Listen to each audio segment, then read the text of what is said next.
Hey there, understanding this one truth will get you through anything. This one gem of knowledge will help you get through the worst things that this world can throw at you. And what is this one understanding that will get you through anything? That's what we're going to dive into today.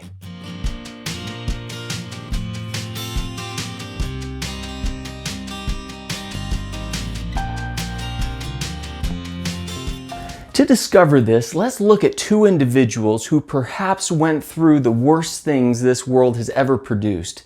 How did Abraham and Joseph of Egypt do it? How did these great men make it through the impossible? How did Abraham make it through?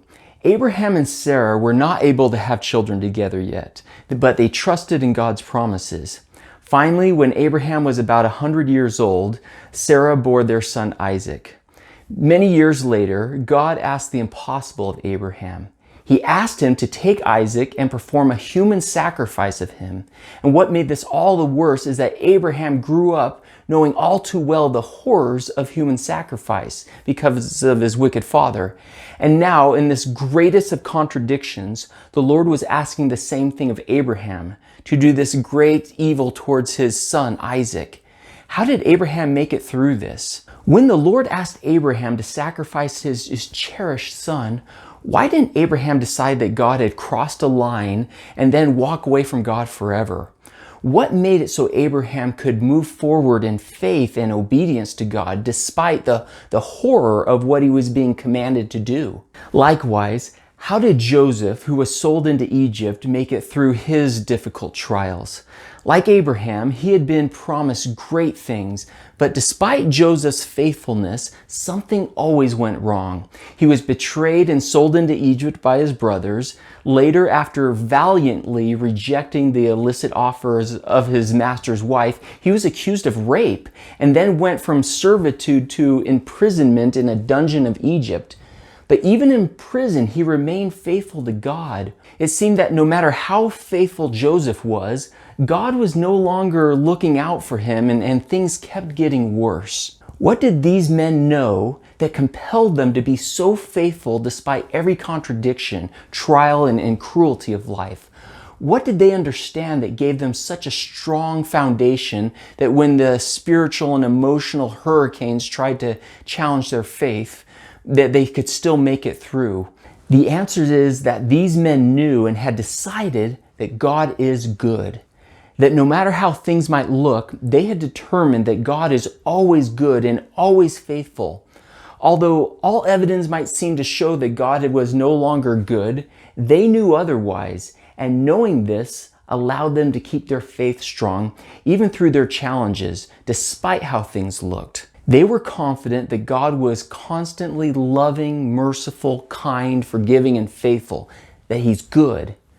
This is a new idea to many.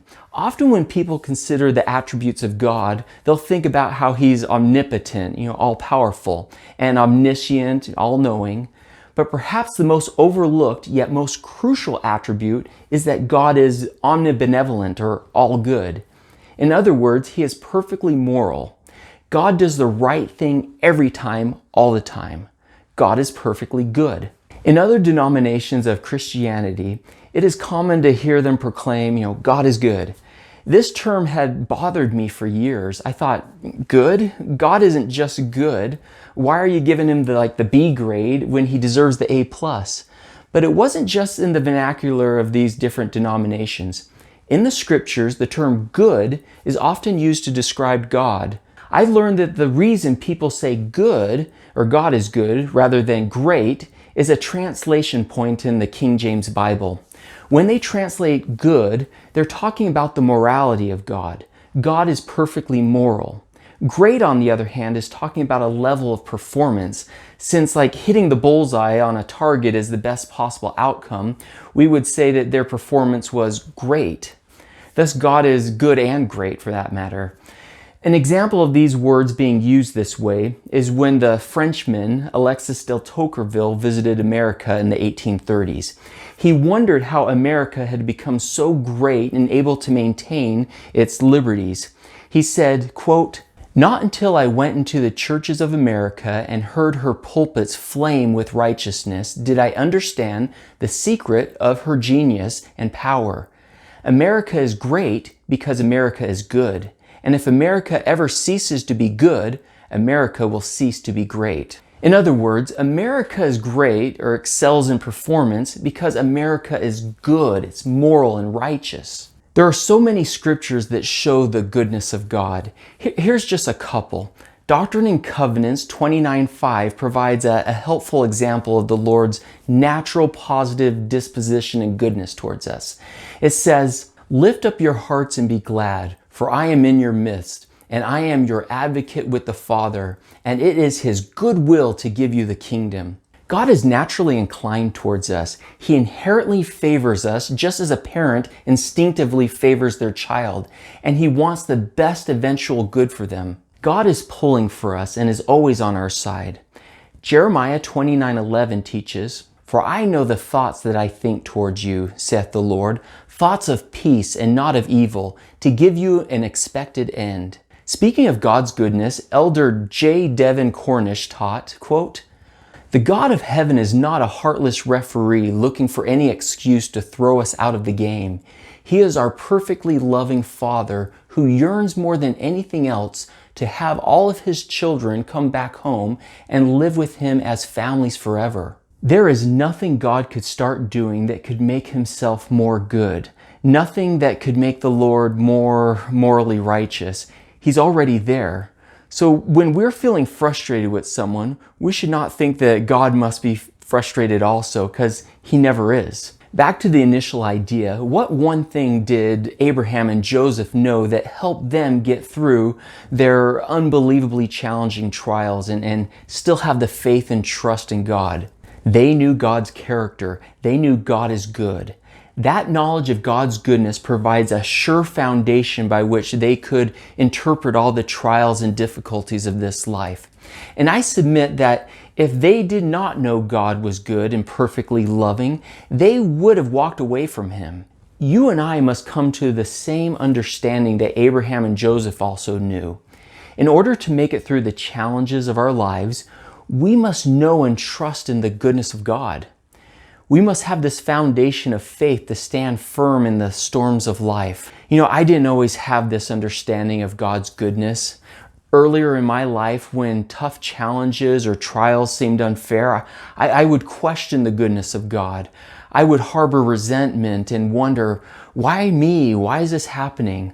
I would metaphorically put God on the trial in the courtroom of my mind and question His motives. I would think, if He were truly so loving and kind, this wouldn't be happening. Yet then things would eventually work out. I would realize God's good and I would, move on. But then when the next trial came along, I'd put Him back up there on the witness stand and challenge His goodness again. I found myself going back and forth in my relationship with God. What brought great peace to me finally is when I decided once and for all that God is good. With the help of scriptures like the ones I shared earlier, I decided that He's not going to do anything without my eventual goodness in mind. I decided once and for all that God is good and perfectly loving. Although not aware of the word at the time, I concluded that God is omnibenevolent.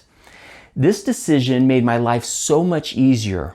I have probably had just as many challenges in my life since then, but with this better understanding of God's goodness, I have been better able to face the difficulties that have come along. And this is because deciding on God's goodness has allowed God to be with me to a greater degree in those challenges. So my question to you is, have you determined that all that the Lord has planned for you is in your best interest and for your growth? I want to challenge you today to decide about God, that He is good, that we can trust Him. If you'll trust in Him, you'll be better able to make it through the challenges of this life because you'll have that foundation. You'll be able to have Him with you, which is so much better. So I hope this blesses your life. And in the comments, how have you learned to trust God's goodness? Would you please share and bless others by what you've learned? Share in those comments below. Also, if you like this video, maybe you thought of someone who's going through a really difficult time. maybe if you would, share this video with that person and see if it doesn't bless their life also. Also, hitting the like button, it has a way of making the video go out to more people. So please do that, and have a great day, my friends.